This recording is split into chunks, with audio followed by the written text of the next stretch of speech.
عمران خان کے 102 کیسز ہیں اور ان 202 کیسز میں ان کو جو فرق ذرائع سے آفر آتی ہے کہ اگر آپ ہمارا کہنا مان لیں تو آپ کے سارے 202 کیسز ایک دن میں ختم ہو جائیں گے. تو ایک دن میں کیسز کیسے ختم ہو جائیں گے؟ اول بننے نہیں چاہیے تھے، جب بن گئے تو ایک دن میں کیسز کیسے ختم ہو سکتے ہیں؟ یہ ہمیں سب کو اس پہ سوچنا چاہیے کہ جب بنا دیتے ہیں تو 10 سال بھی اندر ڈال دیں گے.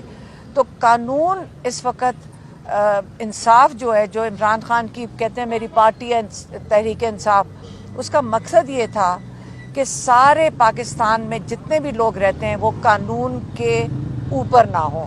اور جب تک ہم قانون کے اندر لوگوں کو نہیں آئیں گے، سب کے لیے ایک انصاف کا نظام نہیں ہوگا، کہتے پاکستان کے آگے ترقی کرنا ناممکن ہے. یہ ایک ان کا پیغام تھا. اور دوسرا انہوں نے